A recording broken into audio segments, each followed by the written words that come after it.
سوال یہ ہے کہ جس پر قربانی واجب ہو کیا اسے قربانی تک بال اور ناخن نہ کاٹنا ضروری ہے، اور جس پر قربانی واجب نہیں اس کے لیے کیا حکم ہے؟ تو جواب ملاحظہ کیجئے کہ جس نے قربانی کرنی ہو، حدیث پاک میں اسے ذوالحجہ کا چاند طلوع ہونے کے بعد سے قربانی تک اپنے بال اور ناخن کاٹنے سے منع فرمایا گیا ہے، لیکن یہ حکم وجوبی نہیں بلکہ استحبابی ہے، یعنی اس پر عمل کرنا بہتر ہے۔ لہٰذا اگر کسی نے بال یا ناخن کاٹ لیے تو گنہگار نہیں۔ یہاں یہ بات واضح رہے کہ منہ زیر ناف و بغل اور ناخن 40 دن کے اندر کاٹنا ضروری ہے۔ 40 دن سے زائد بڑھانا مکروہ تحریمی، ناجائز و گناہ ہے۔ لہٰذا اگر کسی نے کئی دن سے ناخن یا منہ زیر ناف و بغل نہ کاٹے ہوں اور قربانی تک نہ کاٹنے سے 40 دن سے زائد کا عرصہ ہو جائے گا تو اب وہ اس مستحب پر عمل نہیں کر سکتا۔ قربانی کرنے والا اپنے ناخن و بال نہ کاٹے، چنانچہ صحیح مسلم میں حضرت ام سلمہ رضی اللہ تعالی عنہ سے مروی ہے، رسول اکرم صلی اللہ علیہ وسلم نے ارشاد فرمایا کہ جس کے پاس قربانی کے لیے جانور ہو تو جب ذوالحجہ کا چاند طلوع ہو جائے وہ اپنے بالوں اور ناخنوں سے کچھ بھی نہ کاٹے حتیٰ کہ قربانی کر لے۔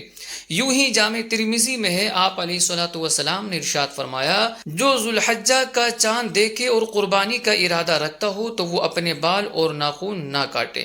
مرآت المناجیح میں ہے، جو امیر وجوباً یا فقیر نفلاً قربانی کا ارادہ کرے وہ بقرعید کا چاند دیکھنے سے قربانی کرنے تک ناخن، بال اور مردار کھال وغیرہ نہ کاٹے، نہ کٹوائے، تاکہ حاجیوں سے قدر مشابہت ہو جائے کہ وہ لوگ احرام میں حجامت نہیں کرا سکتے، اور تاکہ قربانی ہر بال ناخن کا فدیہ بن جائے۔ یہ حکم استحبابی ہے، وجوبی نہیں، لہٰذا قربانی والے پر حجامت نہ کرانا بہتر ہے، لازم نہیں۔ اس سے معلوم ہوا کہ اچھوں سے مشابہت بھی اچھی ہے۔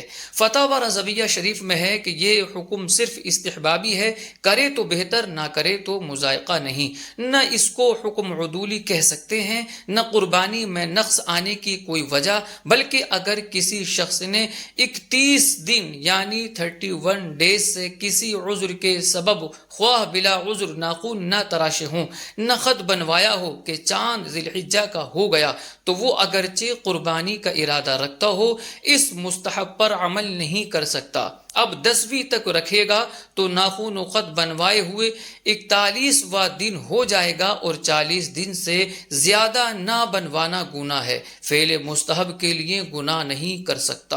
اور یہ بھی کہ جو شخص قربانی نہ کر سکے اگر وہ بھی اس عشرہ مبارکہ یعنی ذوالحجہ کے پہلے 10 ایام میں بال اور ناخن کاٹنے سے رکا رہے، پھر بعد نماز عید حجامت وغیرہ کروا لے تو قربانی کا ثواب پائے گا۔ سنن ابو داود و نسائی میں ہے، حضرت عبداللہ بن عمر بن عاص رضی اللہ تعالی عنہ سے مروی ہے، نبی کریم صلی اللہ علیہ وآلہ وسلم نے ارشاد فرمایا کہ مجھے یوم اضحیٰ کا حکم دیا گیا۔ اس دن کو اللہ تعالی نے اس امت کے لیے عید بنایا۔ ایک شخص نے عرض کی، یا رسول اللہ صلی اللہ علیہ وسلم، اگر میرے پاس منیحہ یعنی ادھار لیے گئے جانور کے سوا کوئی جانور نہ ہو تو کیا اسی کی قربانی کر دوں؟ تو فرمایا نہیں، ہاں تم اپنے بال، ناخن اور مونچھیں تراشو اور منہ زیر ناف مونڈ لو، اسی سے تمہاری قربانی اللہ تعالی کے ہاں پوری ہو جائے گی۔ مرآت المناجیح میں ہے کہ جو قربانی نہ کر سکے وہ بھی اس عشرے میں حجامت نہ کرائے، بقرعید کے دن بعد نماز حجامت کرائے تو انشاءاللہ تعالی ثواب پائے گا، جیسا کہ بعض روایات میں ہے۔ صدر الشریعہ مولانا مفتی محمد امجد علی اعظمی علیہ الرحمہ مذکورہ حدیث پاک ذکر کرنے کے بعد فرماتے ہیں، یعنی جس کو قربانی کی توفیق نہ ہو اسے ان چیزوں کے کرنے سے قربانی کا ثواب حاصل ہو جائے گا۔ واللہ اعلم، تبارک و تعالی ورسولہ اعلم، صلی اللہ علیہ وسلم۔